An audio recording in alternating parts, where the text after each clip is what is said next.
Hola community, welcome to another episode of BlenderToday Live, this weekly gathering where we see what's new in Blender, some announcements from the community, from the Blender developers, and from everything. We're streaming live from the Blender HQ here in Amsterdam, and we're going to be answering some questions towards the end of the show. First, we need to see what's new in Blender, and if you have read the title of this video, there was an announcement actually. I thought we wouldn't have anything to share, but there was a sort of soft announcement that it's not very soft. Basically, the open movie project that is happening right now here at the studio, you know, the Blender HQ is a half of a studio, half of developers, and the other half is just people like me. We're making weird stuff. The studio part is working on an open movie project. Still doesn't have a name, but the project codename is Heist.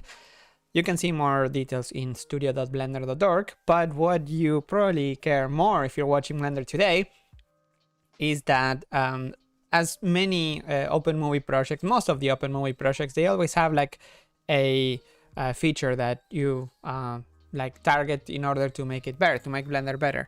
And in this case, the target is to use, well, to basically do photorealistic stuff with Eevee. That's already a big target on itself. But the other side is that the 3D hair rendering should be using a new system.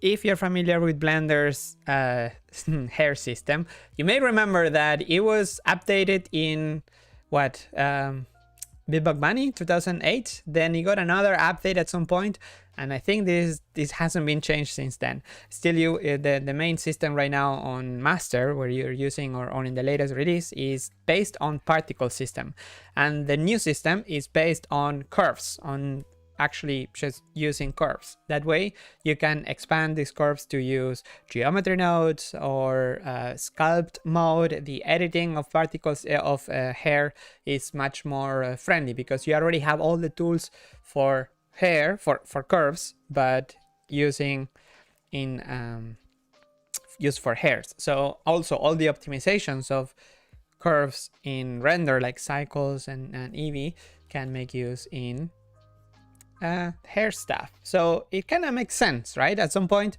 we have at some point it kind of made sense in the way Blender was doing it. But if you go to the setting, like the first time you start adding hair, it's already weird because you add a particle system and you can choose between emitter or hair, but you know, hair is also emitting, but it's just not these particles that go around. Anyway, you probably know what I'm talking about. So if you want to read more, there is a blog post on devtalk.blender.org where you can see more of where the like Blender Master plus Project Heist features meet, and also a bit of the roadmap. There is quite some already some progress going on, and we're gonna talk about it today. There is it's a bit of everything. How is everyone? How is the chat? Everything, the audio is fine, sounds. Thanks Pops for letting me know that the audio and the video, it's okay. Let's get started. Actually, I don't have any other announcement. This is actually quite big already. So the big things that we have besides the hair, it's everything. There is some animation stuff, there is some nodes UI, there is Grease Pencil painting, and some Windows, some features, some updates only for Windows users. That's a first. We don't usually do that kind of stuff, but hey, let's go by parts. Let's first start with nodes, with general nodes. This patch has been it's a massive patch, but from the user point of view, it's not gonna change much the way you use Blender. The way you use the nodes. It's basically adding and changing some of the nodes that you're already familiar with. These nodes are they combined and separate color, image, or HSV, like RGBA and that kind of stuff. They there is more. They are more general purpose, not just for the specific shading, compositor, or geometry nodes. In geometry nodes, it replaces the combine RGB and separate RGB nodes. it replaces because it's using a more general approach. For the time being, there will be legacy nodes and the new node. So as from your user point of view, you shouldn't see any difference. At some point, I guess the old ones are gonna be removed, like in Blender 4 or something. But for the time being, it's just new nodes. So you shouldn't see a difference. Actually, there is some pictures, and in the thread itself, there is some people. It's a mix of requests and making things consistent.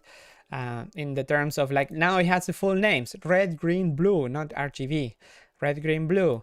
Same with the hue saturation value, alpha, and lightness, and the same for separate. So yeah, more readability, longer names. There is plenty of room for the names, so why keeping it short? Other than that, well, yeah, this is basically congrats to Halam. Mystery pancake. What is that mystery pancake? Any pancake is a mystery pancake. Thanks for working on it. I know it probably was a huge task, having to go through like all kinds of systems, compositor, shading. You have to talk with several developers about this. I guess it's not just the one module. So this was very brave of you to take into this task, but I'm glad you did it. And the community is also super glad. Let's continue. In geometry nodes, the performance for the mesh to points node has been improved. Hans shares that he did some investigation into the performance of the mesh to points node, and there is even more room for improvements in the future. But so far, the improvements by using some threading, in a test with 4 million point grid, it went from 200 milliseconds, 209 to 170 milliseconds, and around, well, you can see here. I don't have to read it, but basically it's faster, and it could actually even be faster, more faster in the future. Faster. Okay, let's continue. Actually, let's change topic. Let's see what is happening in the chat. Somebody's asking, hey, is there going to be Blender Hoy in Spanish every Monday? Actually, there is even sometimes one day I didn't do Blender Today and I did the Blender Hoy in Spanish, because in the Spanish one we also do like challenges and just hang out with the community. It's just a different thing. So it's a yeah, it's gonna happen. The Blender Hoy in Spanish always happens after 1 hour after one-ish hour after this show. Let's move on. The next, let's talk a little bit about the user interface. Not huge changes here, but very welcome ones. One of them is that the image editor now has a toggle to hide the gizmos. These gizmos were added in a few versions ago, I think 280 something, but there was never an option to actually disable them. they were always there. So I'm happy to see that there's now a overlay, a navigation gizmo toggle, just like in the other editors. There is also a patch for doing this in the node editor that is coming up. That is under review. And yeah, all editors should have, most editors where it makes sense should have this feature. Okay. Next, should I talk about curves already? No, let's save the curves topic. Outliner. The outliner. Oh, by the way, this patch is by Juan Fran Mateo. He actually, I mentioned this thing, that the space image editor was missing this setting, and he, during the live stream, he went ahead, made the patch. So thanks for that. The improvement that I actually wanted to share, did I get the wrong? No, yes, this is the one. Philip made it. Add icons for node groups. So there's also someone mentioned it before in the past. The change is that for some reason in the node editor, well, not for some reason, the reason was the node implemented it. The node groups were not showing the proper icons. Actually, they were not showing any icons at all. And now they do. Now they show compositing nodes, shading nodes, custom nodes, and it sheds light in the fact that we still don't have a proper geometry nodes icon. We are like abusing the node groups icon. So we need one. Maybe soon. Okay. Next. Let's save the course settings. Let's talk a little bit about animation. Wait. Animation. Yes, there is some animation updates. The animation module keeps hard at work. Selecting an action channel in the NLA sets the context now, and okay, the commit log was actually much easier to read. Okay, there you go. Improve visibility of action and the active channel. So when you have an active channel, should be more visible. And the video here in this commit by Nate Ropsis, the video shows it here a bit better, although halfway. You actually have to add a keyframe. There you go. So the highlighted channel is more visible, and the context also as well, and the sidebar updates as it should. Yeah, NLA sidebar now refresh when the keyframes are added or when the new action is created, and clicking on the action channel now gives the visual indication that is being selected. So yay for that. Thanks, Nate. The next one, it's by since we are in the NLA, let's mention this one first. And this is actually a fix, but it's good to mention how active the animation module is nowadays. So the NLA, and also it's a PSA, because this is a fix in the NLA that track buttons were working even when hidden. And in the past, this also was possible in the, I think in the outliner, or like you could perform actions. No, even for objects that were hidden, you could perform actions on objects that were hidden. And even though it was kind of powerful, being able to do things if you know what you're doing, it can also be very destructive, right? If you don't know what you're working on. So at some point, Blender, I'm talking, I think 2.8, early 2.8, or maybe even 2.7. This has changed, and now actions are only performed on objects that are visible, or that you can see them. The same happened now with the NLA. So this is more of a PSA, public service announcement, to let you know that if you rely on this bug, yeah, it's no longer the case. So it's good to mention when things change. You probably have seen the XKCD, the spacebar hitting. There you go. It's a very popular comic where where there is a bug that basically if you hold the key, a spacebar, the CPU will go super warm and heat basically, and someone was using that to trigger something else. So instead of, so the developers fixing a thing may break always gonna break someone's workflow. Just a little heads up. Okay, and the other update actually is related to rigging. So not only animation, but rigging. But since they are related, I mentioned them. This one, it's an improvement on the surface deform modifier. It's a request by the Blender Studio here. People are doing crazy things with the, actually, if you've seen this guy, the thumbnail, well, they are working on, I wonder if they're publishing, they should be publishing this as right now. Are they doing it? I should probably, yeah, of course they are. Look at that. Oh wow, spoiler alert. And they're doing all kinds of interesting. What was the next one? 18? And this is from the 9th. So there was 1 week that was skipped, but yeah, they are doing crazy stuff with like geometry nodes, stress maps with the geometry nodes, and yeah, the team has been pretty hard at work on making this the most realistic as possible. And for the Blender Studio is a first. So of course feature requests arise. This one in particular is an improvement on the surface deform modifier that allows allows it to work even though the original number of vertices has changed, has increased.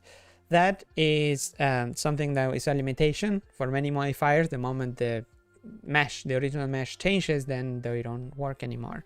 In this case, sometimes this deformation can happen, like the number of vertices changes because of subdivision levels, and in that case it should work. And Sergey found a way to make it work.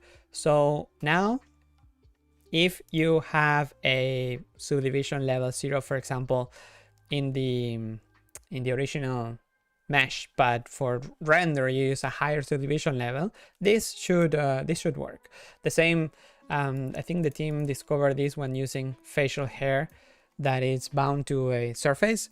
Yeah, in that case, the surface deform modifier, according, if you go to, I like to do some investigation. So okay, where does it come from? So usually in the commit logs, like the commit itself, the long hash URLs, you don't get much discussion going on because it is the actual commit. But if you go to the patch where it says differential revision, you can learn a lot more about the decisions behind this and the progress. So here, for example, the Mater, the rigger at the studio, mentions that this is great for pre or early production, where you have a bunch of early layout meshes that we want to rig quickly using surface deform. So instead of having the final rig, you want to have a quick rig.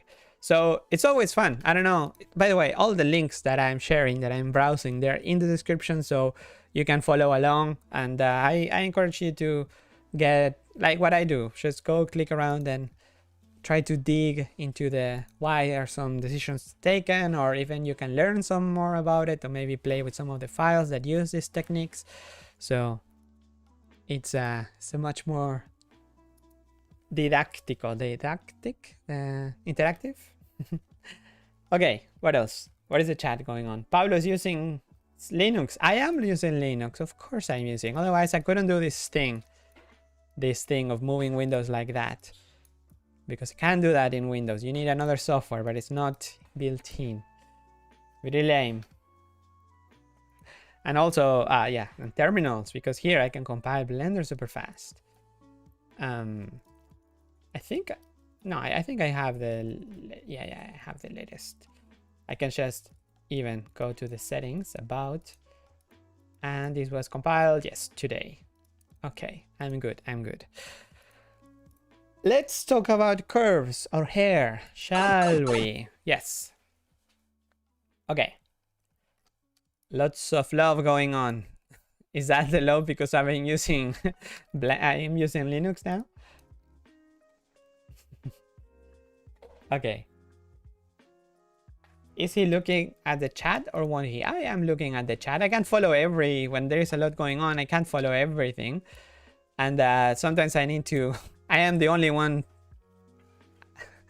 I'm the moderator and doing the live stream at the same time. So it's a bit confusing. Or I'm a bit slow at that. Let's talk about curves. So many updates. Remember, curves are still, the new curve system or the new hair system, it's still experimental, so it's kind of illegal that I'm talking about here in the live stream. But if you want to use it, you just need to enable it through the user preferences, and there you need to have developer extras on, and then experimental, and then enable curves type, and the one underneath, which I'm going to mention in a bit. Okay, the changes are all over the place. First, symmetry. Now you can sculpt with symmetry on. Works the same as in meshes, the same as in painting. It just works basically. Yeah, this is even with the old menu. I need to mention an update in that regard as well. But yeah, basically you paint on one side and it paints on the other side, and you can mirror on all axes, X, Y, and Z. Then What I just mentioned in the experimental is actually that there is a new option that is called new curves tools. Why? One is to enable the curves type, as in the geometry type in Blender in general, and then the other one is the tools, the actual operators and brushes that are used for the new curves type. Why are they separate? Well, because one of them is going to leave the experimental state soon-ish, as in for like sooner than the other. The new curves type is going to be enabled at some point in the near future, and by the tools will change. So that's why they are in experimental in a separate option. So for the time being, you need to turn on both of them. Next, there is a new setting that allows you to control the number of points that you're going to create in the new curve. So when you add new with the new add curves brush, you can control how detailed this new curve is going to be with this option, new points curve, and it's also here on the sidebar. When speaking of the add brush, when you add a brush when you use the add curves brush, but there is no surface, you're gonna get a warning. So yay for that. It's a whole lot of small quality of life improvements for this system. Then if you're familiar with the curve sculpt settings, they used to be in an advanced panel, but some of them are not really advanced. Some of them are just regular, what you were familiar with it. And also advanced. What is advanced? No, more of a philosophical question here.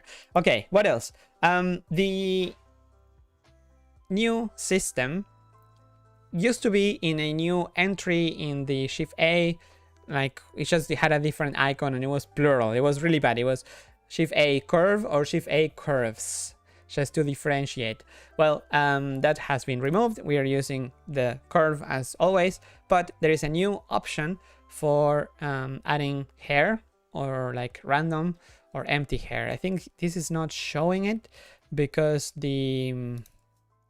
well, let's check in Blender. Shift A, curve, and there is random. Random is only going to show, I think, if you have the new curve tools experimental option on. If you don't, it's gonna show empty hair. But basically this gives you a yeah, kind of ugly this but anyway, it gives you a little bit of a starting point.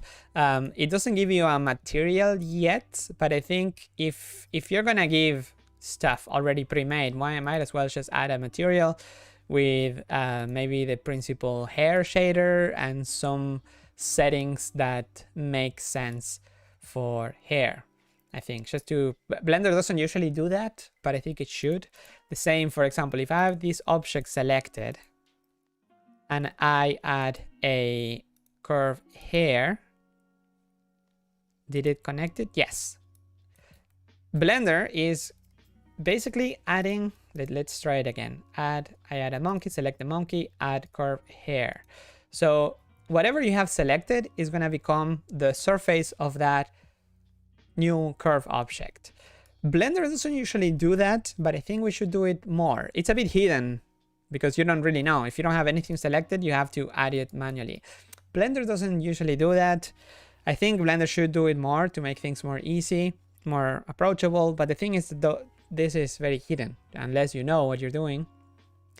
It's a bit of deciding for you, which I think is not a bad idea. I think even for other operators, it should happen. For example, if I want to add a lattice to this object, it could, like adding Shift A lattice could maybe do it for me. Just apply it to the active object. Now it adds it somewhere there, and then you have to go, well, first you need to either parent, Control P, and then you have to remember which was the order, like first the parent, first the object, or go here and then add a modifier, lattice, and then choose the lattice, which this could do already for you. The operator could take care of that. The thing is, it's gonna be inconsistent, right? At some point, like the light, it's not like pointing towards the object that I have active. Although it could, right? If we add maybe a spotlight, it could like point to it at least. But no, I don't know. Where does it stop? That's the problem. Where does this make sense? The same with the camera. If you make the light point there, should it also point? Should the cameras do the same? So yeah, it's tricky. Okay, next.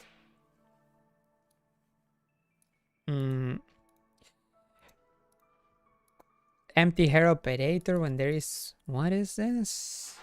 Disabled. Ah, yeah, if you don't have an active mesh, the hair operator disappears. It's no longer active. You need to have one active. Again, what should it do? Maybe should it add an empty hair if you don't have one? Or does it give you a hint though? Why is it grayed out? Well, the tooltip mentions, but I think it could show, I think we have a setting that it's in some operators that if disabled, show a description why is it disabled, right? I think it should. You will see it in many, yeah, when things are like disabled. Well, not this one in particular, but you sometimes will find a reason why something is disabled. And the last change related to, well, no, actually there's two other changes. One of them is just a UI change that is related to curves. The snap curves to surface operator is now expanded. This used to be an operator that you just turn on once and then you need to change the setting. Now it's expanded in the curves menu that allows you to snap to either the deformed surface or the nearest surface. Because the action is very different for both options, it makes sense to expand it.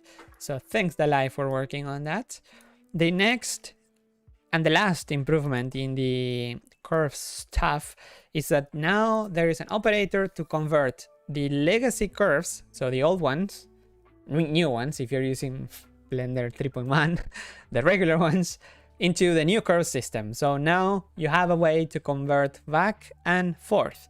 You can simply convert, and you should notice by the icon change. This is gonna be a bit confusing maybe at the beginning, just for the first release, because you can basically convert curves into curves. It's just the new system. Should it say legacy or new? No, legacy. I think instead of showing new, it should say legacy for all stuff. That's kind of a how do you call it when you convention that you have. All right. What else? Let's talk a little bit. Enough curves. Let's talk about painting or UI. The UV. There is one change in the UV editor. It actually comes from a fix. The fix was a report about the inconsistency in snapping in UV mode. The developer Germano has made it an improvement and also made it more close to what it works, how it works in regular mesh editing, snapping in the 3D viewport. So now it snaps how you would expect. So I think the difference was that in the 3D view, the UV snapping is always done to the closest UV to the mouse cursor, no matter the distance. So from the user point of view, this was a consistency. So now there is actually a minimum distance that you can tweak, and it should also highlight, like in the 3D view with a little circle, where is it going to snap. So now you can actually see where it's going to snap. So yay for that. Consistency between the 3D viewport and the 2D viewport. Can you call this a viewport? Yeah. All right, next. The canvas selector, this option that is also hidden for the time being. It's a user preference change that you can enable here, the experimental, the new sculpt texture paint. So when you have this experimental, I'm talking a lot about experimental stuff, but hopefully this will be in 3.3. So it is experimental now, but by the time the next release comes out, you should be able to find it without having to enable an experimental setting. But if you are in sculpt mode under paint, with the paint tool enabled, you should see a canvas drop down. Let me make Blender bigger for you and for me. There you go. Canvas. So now you can change in color attributes. You can create color attributes from here already. And in here, you can delete, edit, sort, basically everything that you would. Oh wait, you cannot sort. I mean, might as well. There is room here, right? Otherwise, the difference with this. Oh no, you cannot sort. Are they sorted automatically? If I call this I, no, it's not. I mean, if sorting doesn't matter, for UVs sorting. Oh wait, for vertex groups sorting doesn't matter. Like there's no difference. Just the index changes. I guess that's why it's not done for UV maps. Huh. I never noticed that UV maps don't have a sorting, but everything else has. Interesting. So what do you think should happen here?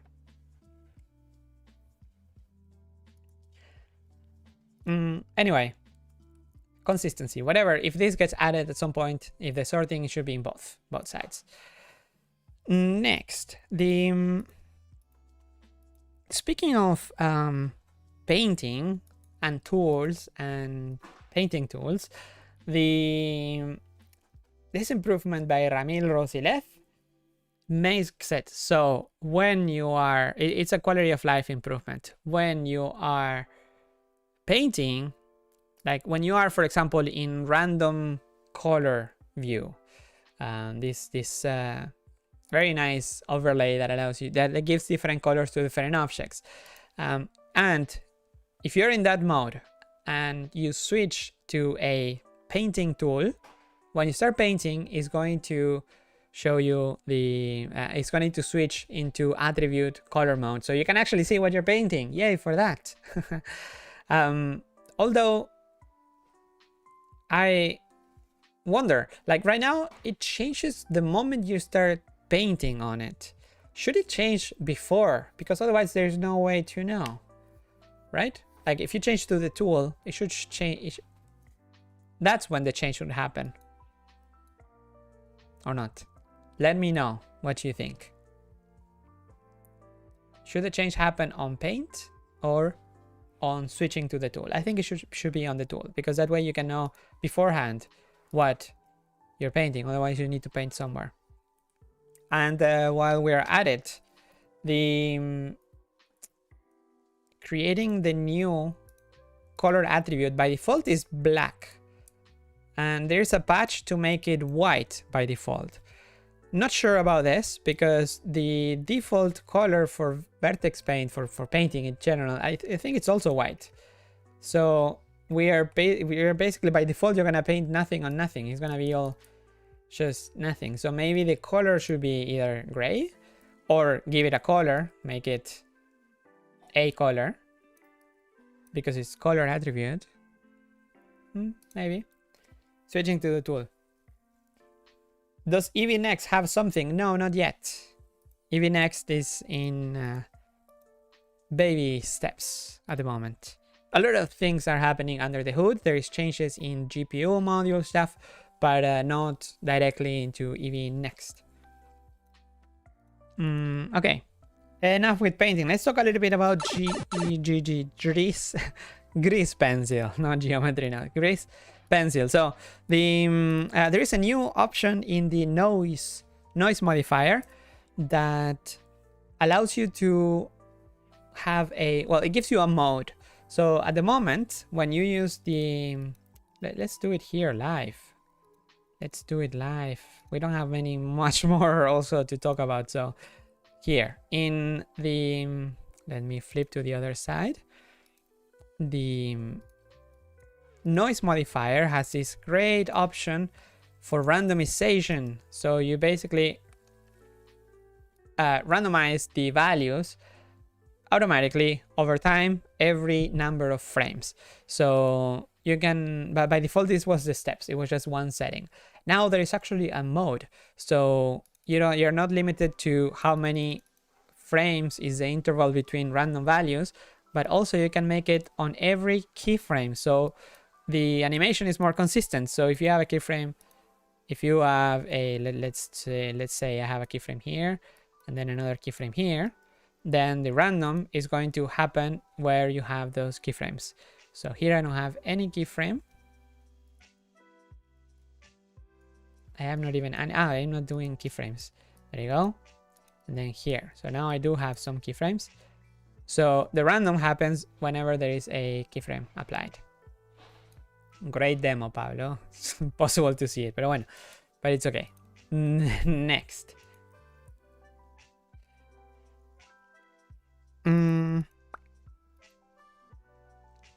What else? Line art. Grease pencil. Line art. Optimization. So line art is much faster now in loading objects. So you may have noticed that if you have a scene that is really heavy on line art objects, well, line art modifier on grease pencil objects, you may have noticed that it takes a while to load. The main problem was that this wasn't threaded, so it was loading one by one. This is threaded now, so it is much faster. It's not really easy to measure how much faster it is. There is some graphs here that Yiming made, but it's also like the more objects you have and the more cores your CPU has, the faster it's gonna get. So yay for that. What else? I think we're about to enter the potpourri section. Let's talk about potpourri. And let's start the potpourri section with an actual Windows only feature. We don't do that. Actually, there is two Windows only feature. The first one, my favorite feature of the week. Now that sometimes I have to use Windows, and it blew my mind how Windows has a dark theme, but it depends on the apps to set that. And Blender didn't have that option. Now Blender has that option, and it's just going to follow the theme of Windows in order to color the top bar. So you're not gonna see the white top bar. I mean, besides the fact that you cannot even change the color of the entire thing, or maybe you can. It says custom. I don't know what that is, but yay, Blender full dark mode support finally is here. This should work in Blender in Windows 10, Windows 11, probably 8.1. Basically all the Windows that are supported. So yay for that. Are we getting any more previews of the hair system? Go to Twitter. Blender on hair stuff is trending on Twitter lately. So yeah. Okay, thanks to Harley for working on this, and thanks for everybody else. Actually, this was a discussion for Jesse for reviewing, for Lazy Dodo as well, and so cool to see many people involved. And I wonder if this fixes the issue that on Windows, when you are in dark mode and this window doesn't respond, it turns white.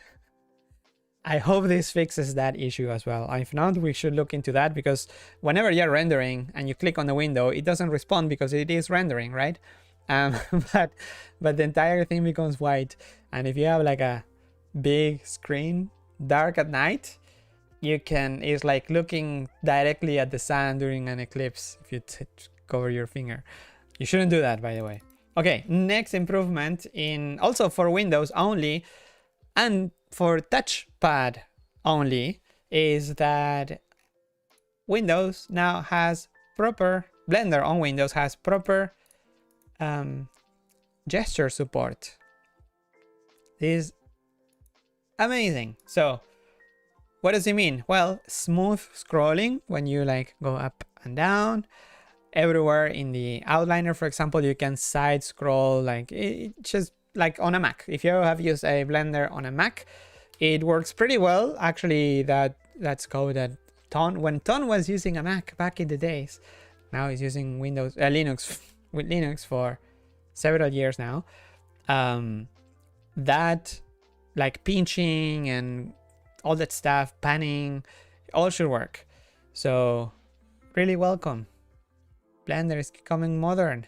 This was tested in Windows 10, but it should work in theory in 8.1 and Windows 11 as well. So if you have Windows 8.1 or Windows 11, make sure you check it out just to confirm that it works. If it doesn't work, please report it. But yeah, super nice. So thank you, Andre Simkin, Bam Bam, for working on this. Also a patch that was around since 2020, May 8, 2020, exactly almost exactly 2 years ago.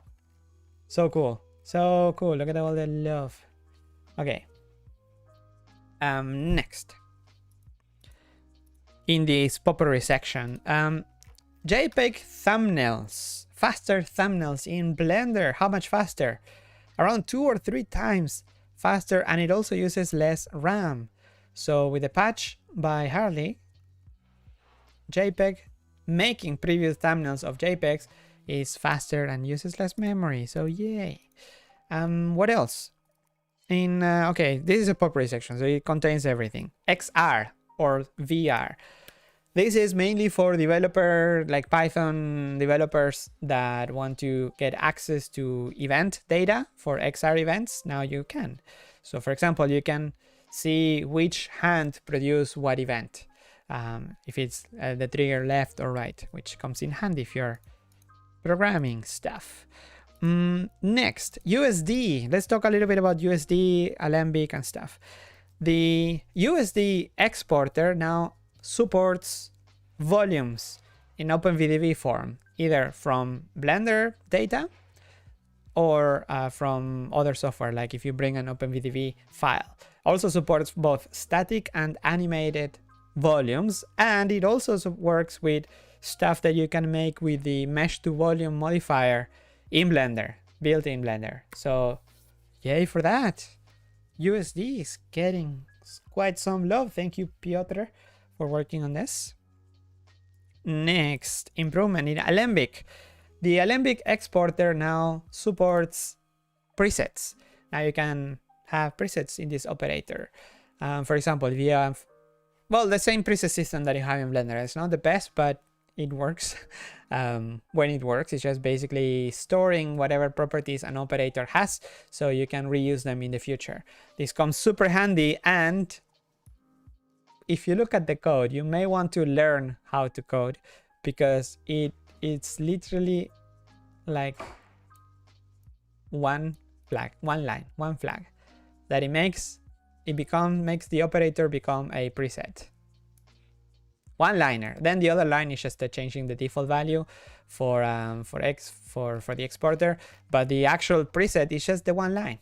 So sometimes this is super handy to have presets, and because the operators already support the system in a more generic way, it is easy to enable it in other operators.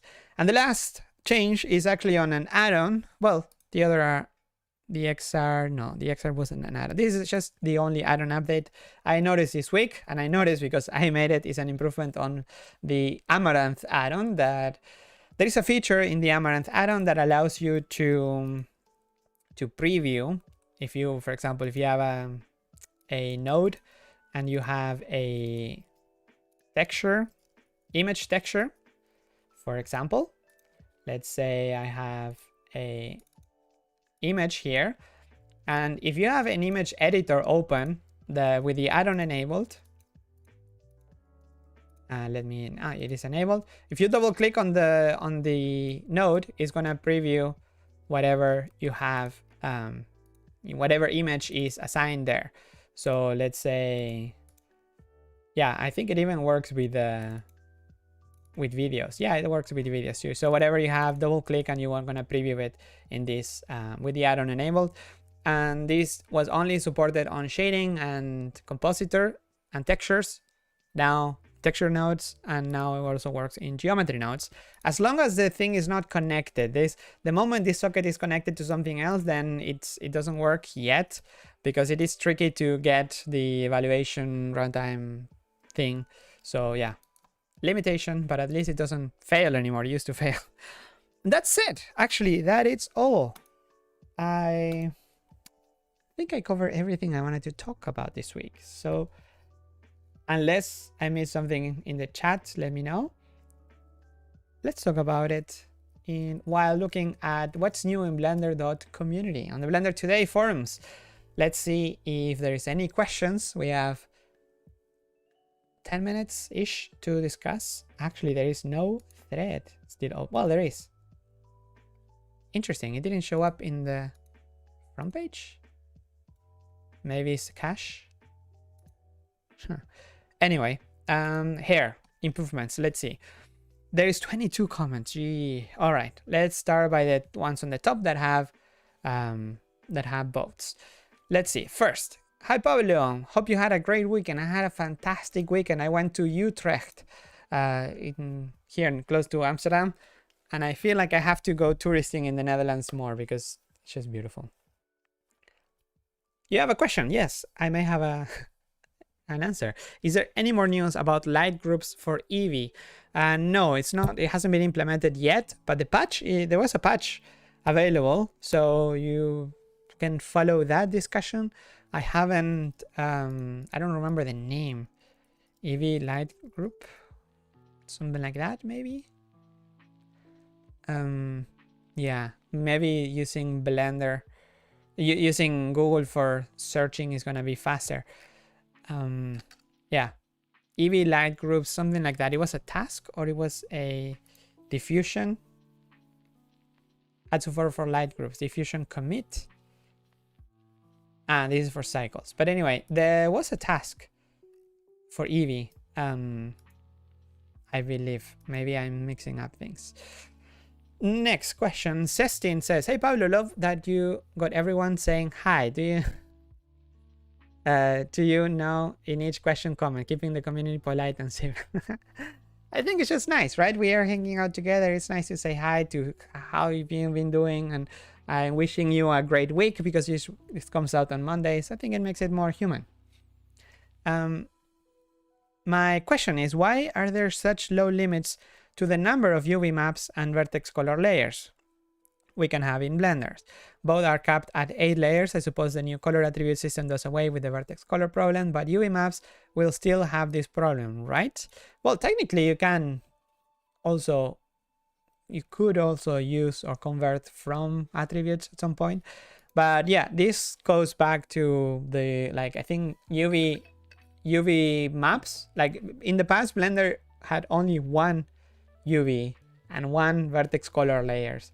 That was it. And then they expanded it, and at the time Blender was 32-bit. I remember probably that was one of the reasons why, and it was expanded to 8. But I'm talking a long time ago. I am not familiar with the reason why it hasn't changed. Probably because no one did it, no one looked at it again. But with the concept of attributes around and more dynamic data in Blender and meshes, and also the limit is no longer the meshes, it's in the objects. No, it went from object, it was stored in the object, now it's stored in meshes. So maybe this just needs to be revisited. But yeah, it's good to remind of these things. Sometimes decisions are taken, 15 years ago, and there's so much going on that it hasn't been revisited. But it's good to also be polite and ask this way instead of, some people just go mad. It's like, it's unacceptable that Blender has 8, I know it's unacceptable, but the decision was taken by a 20-year-old person 15 years ago. Sometimes. Anyway, the next question by Glenn Rowell says, hi Pablo, hope you're having an amazing day. Last week I was talking about the grid increments. When you read the message, I meant they should be changed so when we zoom in the colors are different. It would be great if the colors were separated in the settings instead of having just one color like now. Thank you for always reading the messages and watching these videos. I learn heaps. Okay, the snapping, I think you're talking about that when you that the color of the snapping points should change. So actually this would be the same color basically. Yeah, because that is a snapping point. But if you are in portrait in an orthographic view, then this will have a different color than this, than the big. Would you use a color for that? Yeah, I guess, because thickness doesn't work because it's not very... yeah, I guess you could use a color. Like right now, I think it's hard-coded to a to transparency, but the color would probably make it... But also, it fades in and out when it doesn't make any more sense. But I guess the fading will still be there. Otherwise, you end up with a noise, too much noise. But yeah, maybe it makes sense. But then would that be only available when you have increment snap on? It's a bit weird. Okay, that's it.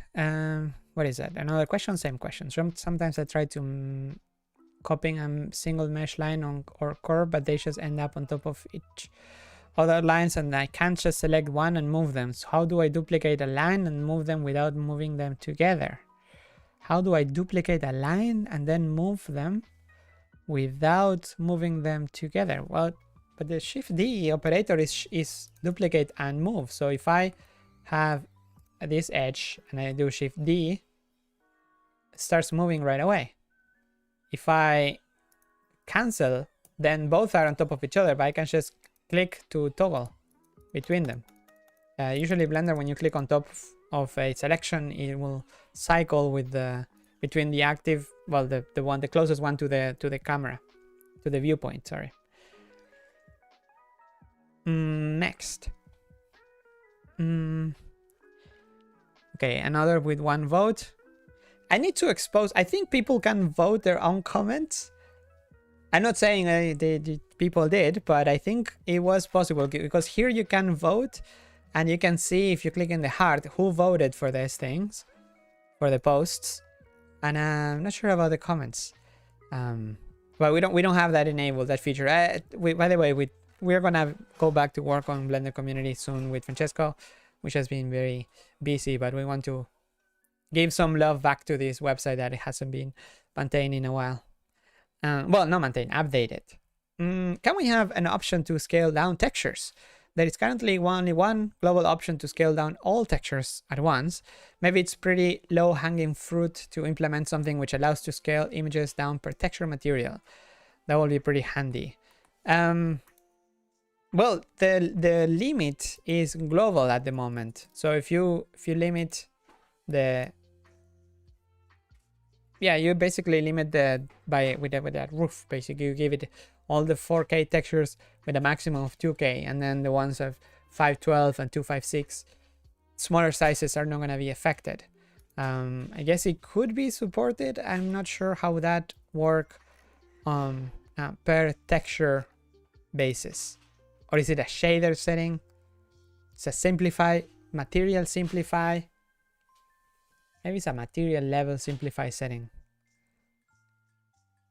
What else could that be useful for? Like a panel for simplifying materials.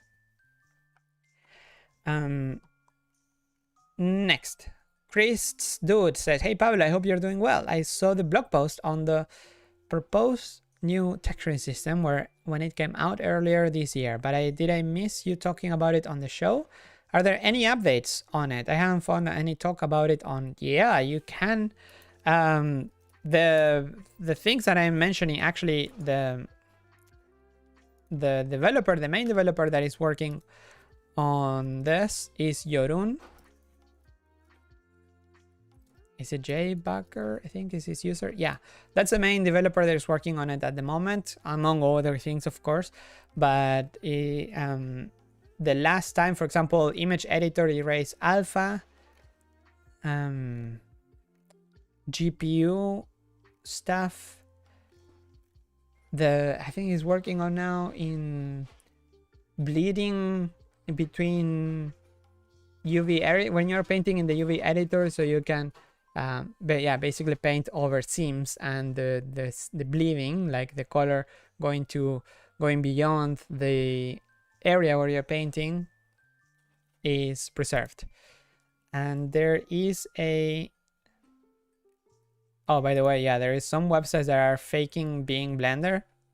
I don't think you're gonna have an issue if you're watching this show to download the wrong Blender. Just make sure you're always in Blender.org and nothing else. Nothing else. Yeah, but there was a discussion here in Dev Talk under user feedback, I think. Site feedback, no. Where was it? I think on Twitter, on the Twitter of... This should have posted by... where was it? In... I think it was Julian Casper. Julien Caspar. I always mix it there. We have two Julians in there. Okay, he posted, yes, feedback needed for the paint mode design for the upcoming Blender releases. This kind of official post should be tweeted actually by Blender. But yes, it's Julian is an artist here at the studio, but he's also part of the texture paint module, sculpt module as well. So this feedback is maybe where you want to go to get to provide and follow this. So go here if you're serious about Blender, improving Blender paint stuff. Please go there. That's... And what else? Oh no, I click and many new things appear and they all have one vote. Gee. Okay, where was I? Because these are new. These are from 11 minutes ago. Yeah, we have to... If we want to be fair, we won't need to go back. Oh no, I shouldn't have commented now. Now I missed the ones where I was going. Okay, let's go to the bottom. Let's answer the ones that were asked first. Okay. We have... Let's do 5 more questions, so we don't go too much overboard. It's already 1 hour. Hey Pablo, if you read this question before my other question, hope you're doing well. Hope you're also doing well. I'm fairly new to coding and only know a little bit of Java and Python, but I would like to try working on patches to submit to Blender. What would be the first steps for me to take? Some guidance and preparation along the way from the other developers such as Hans, Brecht, Jack would be great, but I understand if you are too busy. The developers that you are mentioning can help, of course, but you can get help especially at the beginning, from any developers.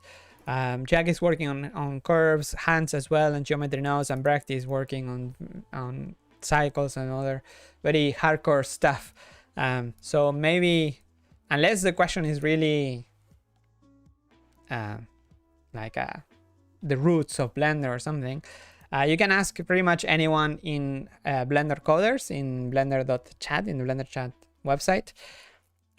For that info and for links and stuff, you can go to the wiki.blender.org. Their first link here mentions new developer introduction. Inside you have everything you need: new developer overview, advice, environment, commit access, developer resources, and if you even need some ideas on what to do, there is a section called Good First Issue, which has a collection of tasks that are maybe low threshold for you to go and work on without having to dig into, too much into Blender.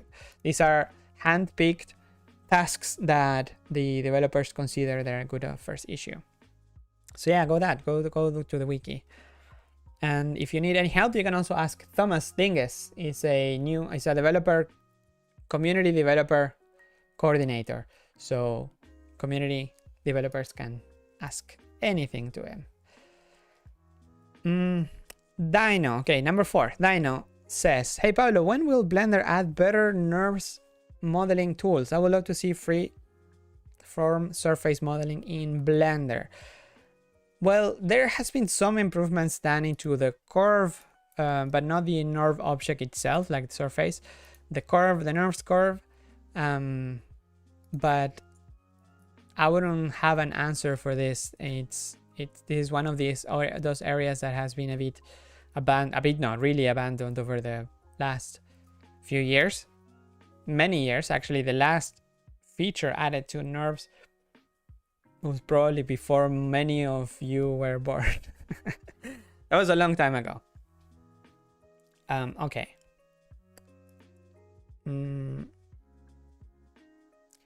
Someone in the chat, Charles, asked, when is 3.3 coming out? 2 weeks maybe? Not even 3.2 is out. Give developers a break. When is if you have a question, when is whatever version coming out? You go to Blender.org. In Blender.org, in the homepage of Blender.org, you're gonna see what is the latest release. You just go to download and you're gonna see, hey, 3.1 is the latest release, so there is no way that 3.3 is gonna come out in 2 weeks. There's no way. There's a whole release in the middle that needs to happen. 3.2 needs to happen. 3.2, if you want to know what is the status of it, you can go experimental. You click on experimental and here you see like where are the current versions available. There is 2 LTS releases and there is 3.2, which is the beta. Hey, this is sooner. This might happen sooner. 3.3 is alpha, as you can see. If you want to know even more, you can go to developer.blender.org where you're gonna see on the sidebar the dates.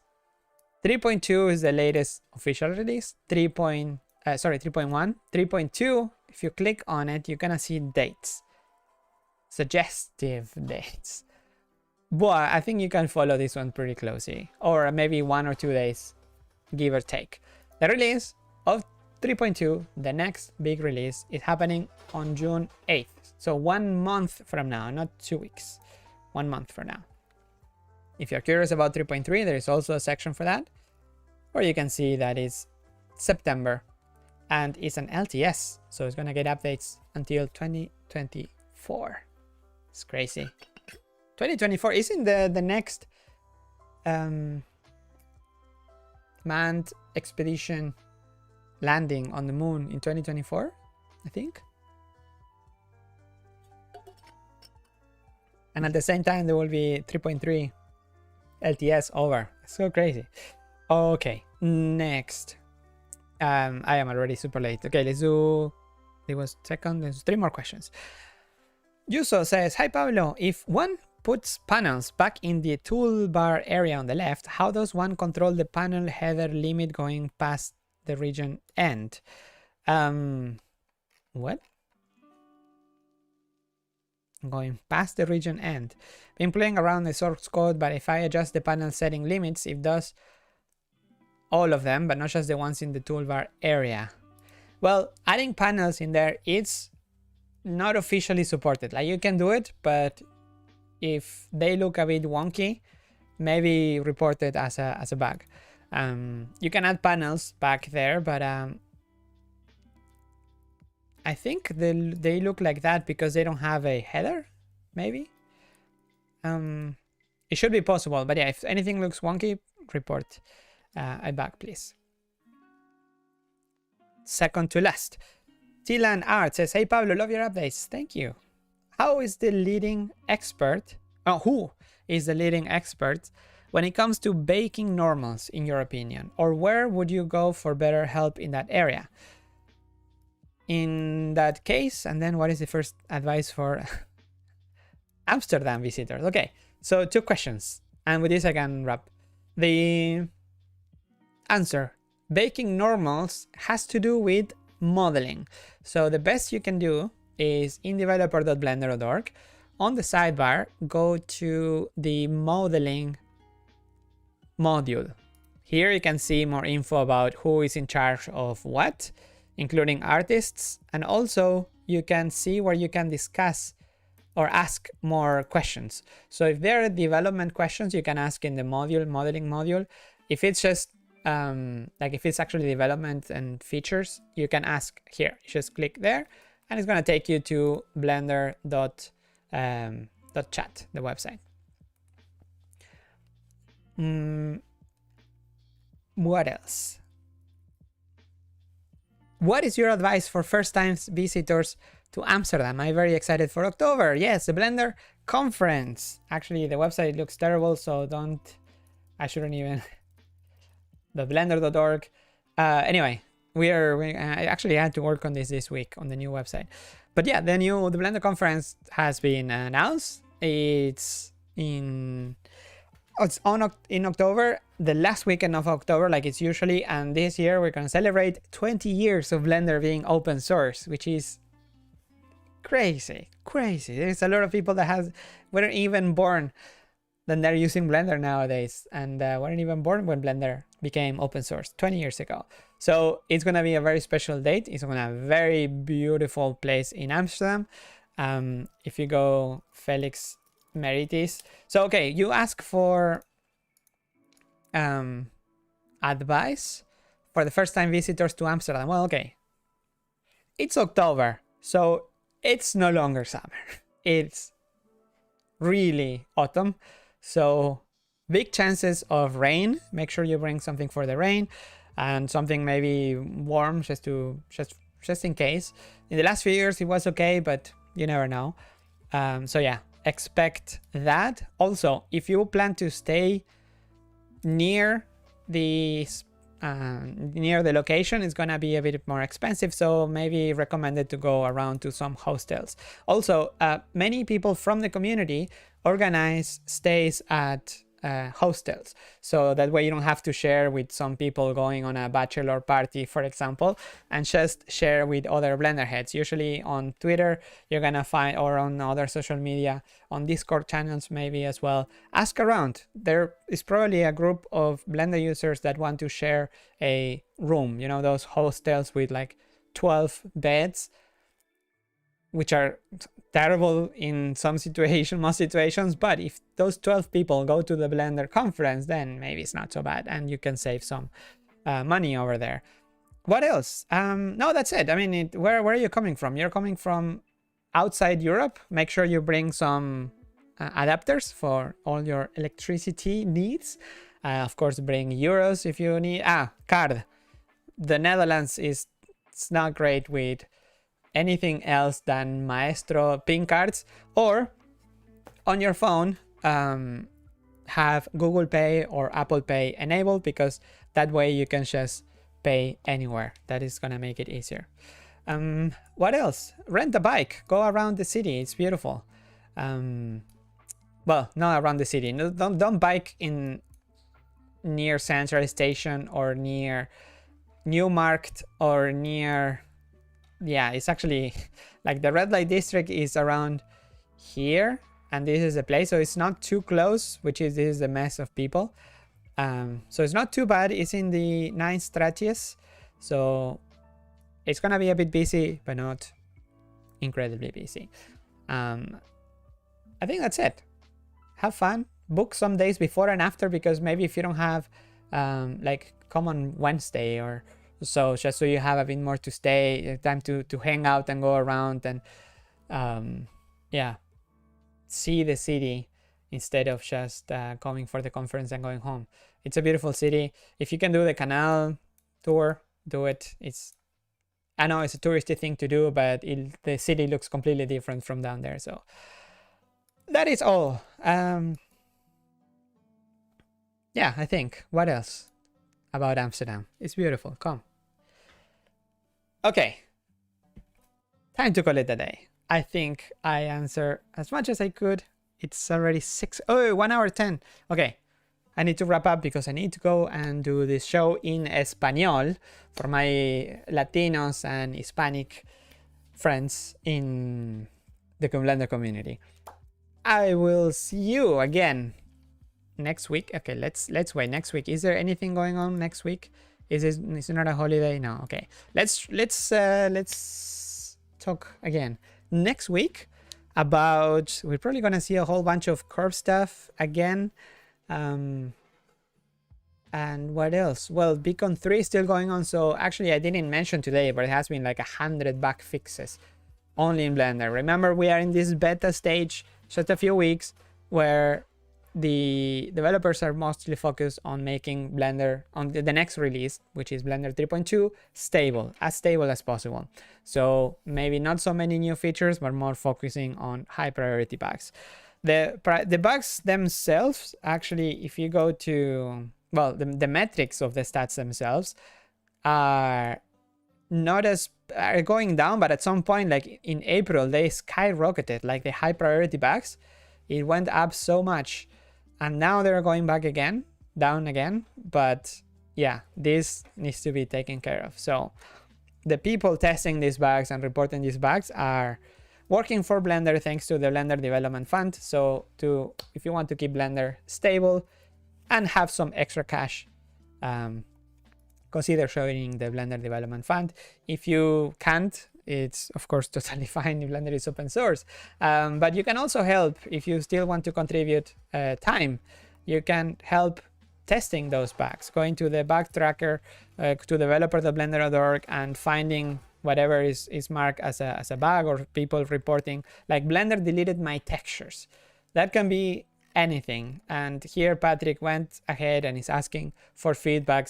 But sometimes if you maybe have the same issue or understand the same issue, or maybe sometimes the reports are done in different languages and you have to, if you understand, go help.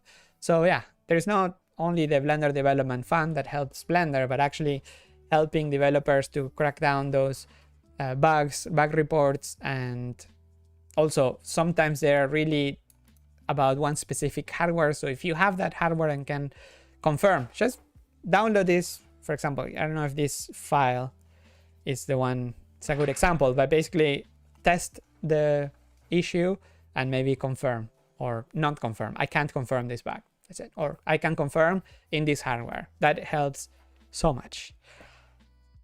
That being said, again, time to call it a day. I'm going to see you again next week around the same time for another episode of Blender Today Live. Okay, have a great week. It's summer in the Netherlands somehow. I hope it's also nice wherever you are. See you next week, same place, same time. Bye.